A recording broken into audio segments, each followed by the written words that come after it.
अमीर और गरीब बहन का रसोई घर। अरे हाँ किंजल की माँ, सुनो, मैंने किंजल बिटिया के लिए एक बहुत अच्छा अमीर घर का लड़का देखा है और लड़का मैनेजर की पोस्ट पर है। महीने के 60,000 रुपए कमाता है। बहुत बढ़िया है, किंजल की शादी करने के लिए तैयार हो जा। क्या शादी? किससे? कौन है? कहाँ का है? कब हो रही है? अरे कोई मुझे भी तो बताओ, मैं किसी गरीब लड़के से शादी नहीं करूंगी। अच्छा लड़का हो, अच्छे पैसों वाला। अब तो जानते ही मेरे नखरे। मैं जानता हूँ, मैं अपनी बिटिया को इसलिए बहुत अच्छे घर का लड़का देखा है। तू फिक्र मत कर, वहाँ बहुत खुश रहेगी। लड़के की तस्वीर देख, ये ले। दिखाइए ना पिताजी। अरे वाह, जीजू तो बहुत अच्छे हैं। देख लिया ना तूने, अब मैं देख लूं? लड़का तो अच्छा है पिताजी, मैं शादी के लिए तैयार हूँ। चलो बढ़िया है। कुछ समय बाद ही मनोज अपनी बेटी की अमीर घर में अविनाश नाम के लड़के से धूमधाम से शादी कर देता है, जहां अपनी नाक रखने के लिए उसे हैसियत से ज्यादा पैसे खर्च करने पड़ते हैं। अब किंजल अमीर ससुराल में एक ठाट बाट भरी जिंदगी जी रही थी, जो डेली शॉपिंग, किटी पार्टी, घूमना फिरना किया करती थी। वहीं कुछ समय बाद वसुधा भी शादी के लायक हो जाती है। मनोज बीमार पड़ जाता है, जिससे उसकी बीमारी में पैसा लग रहा था, तो वसुधा के लिए वह एक गरीब घर का लड़का देखता है। अरे बेटी, मैंने तेरे लिए बहुत ही होनहार, मेहनती मोहन नाम का लड़का देखा है। एक कंपनी में वो सिक्योरिटी गार्ड का काम करता है। लड़का अकेला है, उसके कोई माँ बाप नहीं है। तू तो जानती है मेरे पास अब ज्यादा पैसा नहीं है, इसलिए तेरी शादी धूमधाम से नहीं कर पाऊंगा। तू समझ रही है ना बेटा? पिताजी, आपको कुछ कहने की जरूरत नहीं है। आप जब बोलेंगे, जैसा बोलेंगे, मैं वैसे ही शादी कर लूंगी। देखा, हमारी बेटी कितनी समझदार है। फिर वसुधा की भी मोहन से चटमंगनी पटब्याह हो जाती है, जहां पति ही उसका गृह प्रवेश करता है। वसुधा, सब कुछ जानकर भी तुमने मुझसे शादी की है। मैं वादा करता हूँ कि तुम्हारा बहुत ख्याल रखूंगा। इस छोटे से घर में तुम्हारा स्वागत है। अगर कोई भी शिकायत हो तो कह देना। अजी, आप शर्मिंदा मत होइए। देखना, एक दिन आप अच्छी मेहनत करके इस छोटे से घर को भी बड़ा कर देंगे, और सब अच्छा रहा तो एक गाड़ी भी आ जाएगी। तुम साथ हो तो सब हो ही जाएगा। इस तरह दोनों पति पत्नी अपना जीवन आराम से बिताते हैं। वसुधा को चूल्हे पर खाना बनाना पड़ता था, क्योंकि मोहन के पास ज्यादा चीजों की सुविधा नहीं थी। आंच में फूंक मार मार कर वो अपनी आंखों को जलाती है। हर रोज की तरह आज भी तारीफ करते हुए मोहन कहता है, कमाल कर दिया वसुधा, तुम कितना अच्छा खाना बनाती हो। ये क्या, तुम्हारा हाथ जल गया? तुम्हारी आंखें भी लाल है। ये सब मेरी वजह से हुआ है ना वसुधा? मेरी वजह से चूल्हे पर खाना बनाती हो तुम। अरे तो क्या हुआ, 2 दिन में ठीक हो जाएगा। वैसे भी आपको खाना खाता देख मुझे जो तृप्ति मिलती है, उससे इन दर्द का एहसास नहीं होता। बहुत बड़ी बातें करती हो तुम। तभी मोहन अपने हाथ से उसकी चोट पर मरहम लगा देता है, फिर खाना खिलाता है। अचानक से किंजल का फोन आता है। कैसी हो वसुधा? बड़ी गरीब जगह पिताजी ने तुम्हारी शादी करी है, चूल्हे पर खाना पकाना होता होगा। पर मैं तो यहाँ मॉडर्न किचन में रहती हूँ, अमीर घर जो गई हूँ, खाना भी मुश्किल से कभी कभी बनाना पड़ता है। हाँ दीदी, पिताजी ने जहाँ शादी की है मैं वहाँ बहुत खुश हूँ, चाहे जैसा भी हो। मोहन जी बहुत अच्छे हैं। अच्छा, मैं तो तुम्हारा हालचाल लेने के लिए फोन किया था। वैसे मेरे पति ने कल ही एक कार खरीदी है। तुम्हारा पति कभी खरीद सकता है?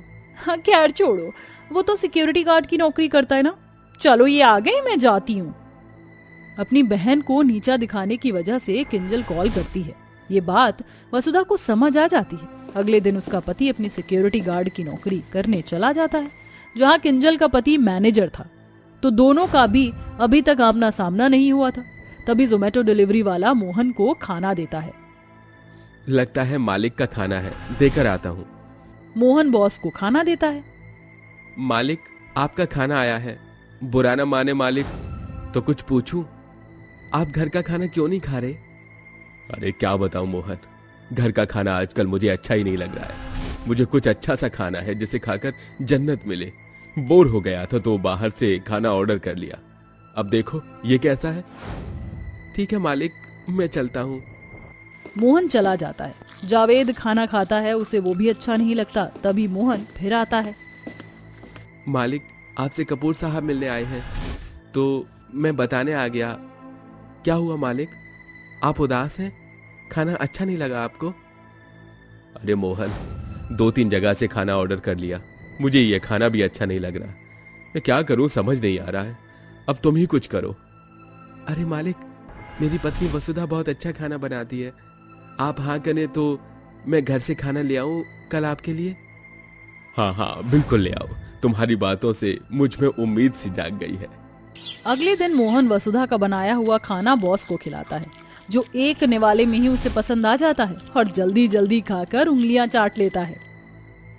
अरे वाह मोहन वाह, कितना बढ़िया लजीज स्वादिष्ट खाना। मैंने आज तक ऐसा खाना कभी नहीं खाया।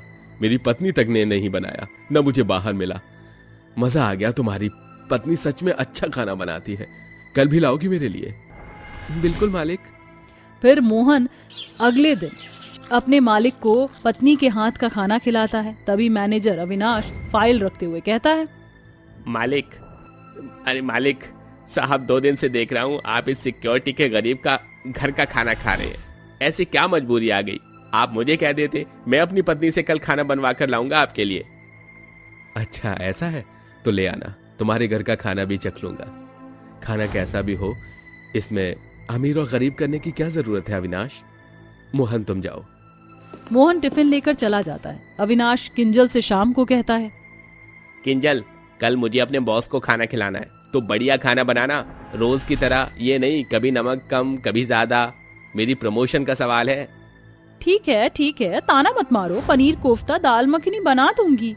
अगले दिन अविनाश टिफिन बनवा कर ऑफिस ले जाता है, जहाँ लंच में जावेद अविनाश के घर का पहला निवाला खाकर ही उगल देता है। ओहो अविनाश, ये कैसा खाना है? दाल कच्ची सी है और इतना ज्यादा तेल नमक। ऐसा खाना खाते हो तुम घर में? तुम तो बोल रहे थे तुम्हारी पत्नी अच्छा बनाती है। इससे अच्छा तो मोहन की पत्नी बनाती है। तुम्हें किसी की ऐसी बेइज्जती नहीं करनी चाहिए थी। Sorry boss. जावेद अविनाश की बात की माफी मांगकर मोहन को दोबारा से उसकी रसोई का खाना लाने को कहता है। वहीं शाम को घर जाकर अविनाश किंजल को बहुत खरी खोटी सुनाता है। तुमसे एक काम नहीं हो पाया। तुम शॉपिंग मेकअप के अलावा कुछ तुम्हें करना आता भी है कि नहीं? तुम्हारी वजह से मेरे हाथ से गोल्डन अपॉर्चुनिटी निकल गई। मेरा प्रमोशन हो जाता। सिंपल सा खाना नहीं बना पाई तुम। उस 2 कौड़ी के सिक्योरिटी गार्ड की पत्नी का खाना पसंद आया है उन्हें। हाँ तो क्या हो गया, मैं कोई बावर्ची नहीं हूँ जो तुम्हारे बॉस को खुश करूंगी, वो तुम्हारा काम है। अविनाश को सुनाकर किंजल गाने सुनने लगती है। अगले दिन वसुधा टिफिन लेकर अशोक को दे देती है। साहब जी नमस्ते, शुक्रिया मेरा खाना पसंद करने के लिए। अरे जब से आपके हाथ का बना खाना खाया है, मैंने अपने घर का हर जगह का गाना छोड़ दिया है। लेकिन मजबूरी में घर का खाना ही खाना पड़ता है, वरना बीवी बुरा मान जाएगी। आप पैसों की चिंता मत कीजिए, मैं आपको कुछ पैसे देता हूँ। आप टिफिन की सर्विस चालू कर दीजिए, कितने लोग खुश हो जाएंगे। सच्ची साहब, मुझे इतना लायक समझने के लिए आपका बहुत बहुत शुक्रिया। वसुधा कुछ दिनों में ही टिफिन सर्विस चालू कर देती है और अब जावेद मलिक, उसकी कंपनी के बाकी एम्प्लॉय वसुधा के बने हाथ के खाने का स्वाद लेते हैं। इससे उसकी आमदनी बढ़ गई थी और 5-6 महीने में ही वो इतनी तरक्की कर लेते हैं कि एक छोटे घर से बड़ा घर ले लेते हैं, साथ ही एक रेस्टोरेंट ओपन करते हैं और मोहन सिक्योरिटी गार्ड की जॉब छोड़ देता है। वहीं दूसरी तरफ अविनाश काम में धोखाधड़ी करता है, जिससे उसकी नौकरी चली जाती है और वो गरीब हो जाता है। वसुधा और मोहन कार से जा रहे थे कि किंजल और अविनाश कार से थोड़ा टकरा जाते हैं। वसुधा कार से बाहर निकलकर, अरे किंजल दीदी, आप ये आपने क्या हालत बनाई हुई है? बहन वसुधा, तू, ये कार तेरी है? बहुत अच्छी बात है मेरी बहन कि हालात सुधर गए। खैर हमारे साथ जो हुआ वो हमारे लालच के कारण हुआ। बस ये और मैं काम की तलाश में ही निकले थे। साहब मैं आपको ऐसे नहीं देख सकता। अगर आप चाहे तो मेरे रेस्टोरेंट में मैनेजमेंट को देख सकते हैं। माफ कर देना मोहन, मैंने तुम्हें पहले बहुत कुछ कह दिया था। मुझे नौकरी देने के लिए धन्यवाद। और हाँ साहब मत बोलो, हम तो रिश्तेदारी में है ना। चलिए दीदी घर चलते हैं। इस तरह अमीर बहन का गरीब बहन को अच्छी हालत में देखकर घमंड चकनाचूर हो जाता है। वहीं मोहन अविनाश को अपने रेस्टोरेंट में मैनेजमेंट का काम देता है। इस तरह वो दोनों अब खुशी खुशी रहने लगते हैं। देखा ना दोस्तों आपने, वक्त को पलटने में देरी नहीं लगती। इसलिए कभी किसी को कम नहीं समझना चाहिए। अंग्रेजन बहू का काला बच्चा। अरे अंतरा बहू, ओ अंतरा बहू, आज शाम की चाय मिलेगी भी या नहीं? ला रही हूँ माँ जी, 2 मिनट। क्या कहा है? ये क्या अंतरा बहू, रोज 4 बजे मिलने वाली चाय आज मुझे 5 बजे मिल रही है। मुझे ऐसा लग रहा है अब कुछ दिनों में ये 5 बजे वाली चाय जाकर मुझे 8 बजे मिलेगी। क्या करूं माँ जी, आप खुद ही देखिए, मुझे पूरे दिन जरा भी फुर्सत मिलती है। सुबह इन्हें काम पर भेजना, दिन भर घर के काम करना, फिर प्रिया को स्कूल से लाना, उसे ट्यूशन भेजना, अरे पूरा दिन तो मेरा ऐसे ही निकल जाता है। बहू तू फिक्र मत कर, अब तेरी परेशानी सिर्फ कुछ दिनों में खत्म होने वाली है। कैसे माँ जी? बहू तू भूल गई, इस साल पूरब की पढ़ाई खत्म हो चुकी है और वो कुछ दिनों में वापस इंडिया लौट रहा है। पूरब के आते ही उसके लिए एक अच्छी सी लड़की ढूंढकर उसकी शादी कर दूंगी, फिर तुम दोनों जेठानी देवरानी आपस में काम बांट लेना। हाँ, अब तो मुझे देवर जी की शादी का बेसब्री से इंतजार है। अंतरा और सरोज आपस में बात कर ही रहे होते हैं कि तभी उनके दरवाजे पर दस्तक होती है। अंतरा और सरोज जैसे ही दरवाजा खोलते हैं तो सामने पूरब को पाते हैं और उसके साथ खड़ी एक अंग्रेज लड़की को। अरे पूरब बेटा, तू यहाँ तो अगले हफ्ते आने वाला था ना? माँ वो तो मैं आपसे मजाक किया था, आपको सरप्राइज देने के लिए। वो तो ठीक है देवर जी, लेकिन ये अंग्रेजन कौन है? माँ भाभी यही तो मेरा आप लोगों के लिए सरप्राइज है। इसका नाम मैडी है। मैडी और मैं एक ही कॉलेज में थे। मैं और मैडी 2 साल से एक दूसरे को डेट कर रहे हैं। मैं और मैडी एक दूसरे से शादी करना चाहते हैं, इसलिए आज मैं मैडी को अपने साथ इंडिया ले आया। क्या कहा तूने? तू इस अंग्रेजन लड़की को हमारे घर की बहू बनाना चाहता है? विदेश जाकर तेरा दिमाग तो नहीं खराब हो गया? अरे इससे हमारी संस्कृति के बारे में कुछ पता भी है? इसे तो हिंदी भी नहीं आती होगी। आंटी जी, मेरे डैड इंडियन थे और मेरी मॉम कैनेडियन, इसीलिए मुझे हिंदी बोलनी आती है। देखा मॉम, आपकी होने वाली अंग्रेजन बहू को तो हिंदी भी आती है।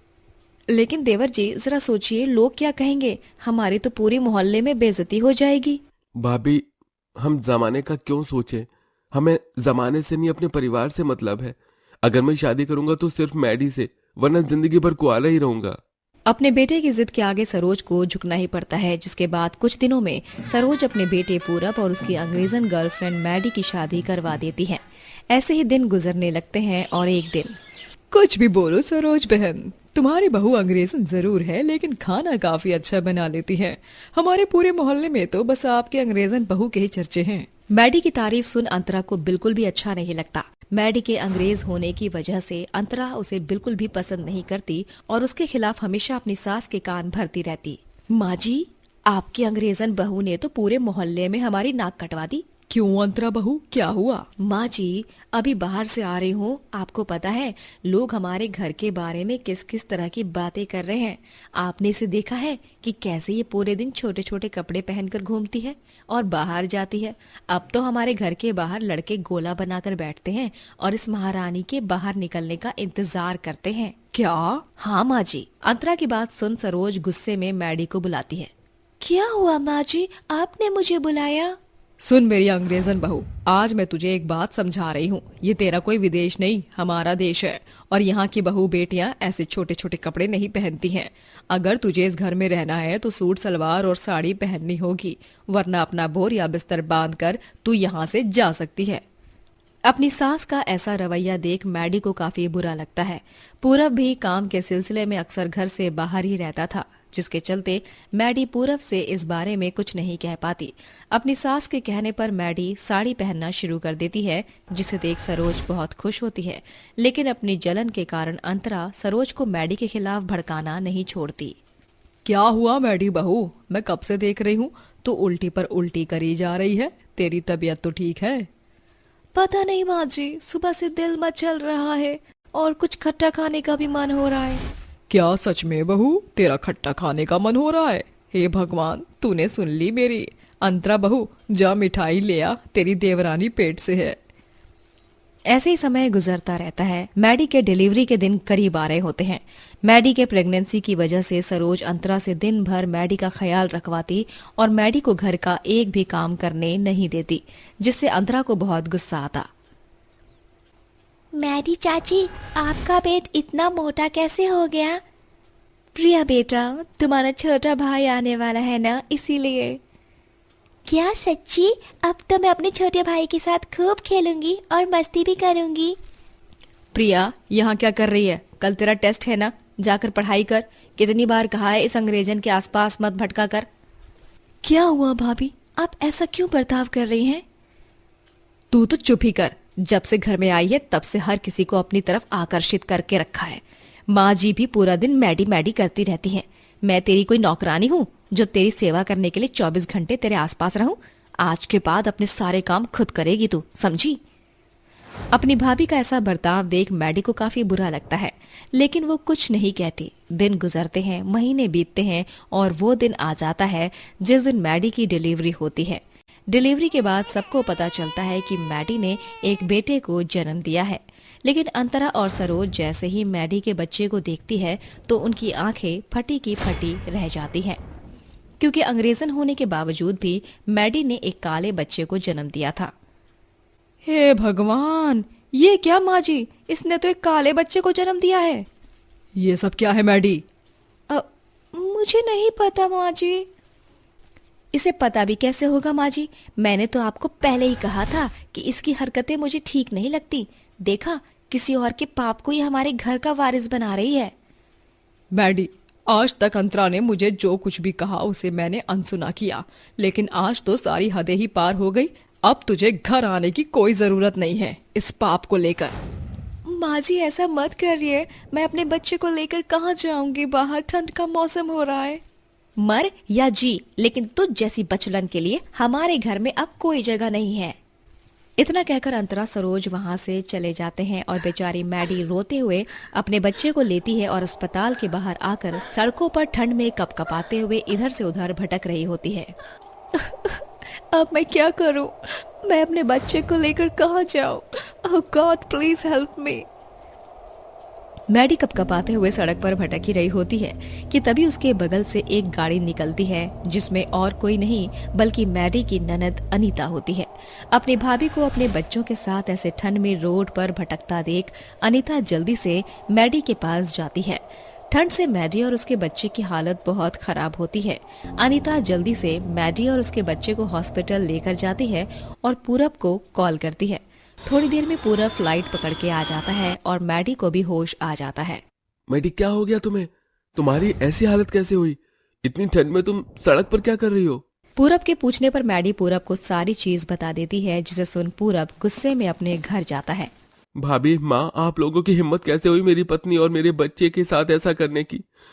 अरे, आप लोगों में समझ नाम की चीज है या नहीं? माँ पिताजी का रंग काला था, इसलिए मेरा रंग भी काला है और मेरे बच्चे का भी। इसमें मैडी की कोई गलती नहीं है। ये बच्चा मेरा और मैडी का है। ये आप लोगों ने जो भी मैडी के साथ किया है, मैं उसके लिए आप लोगों को कभी माफ नहीं करूंगा।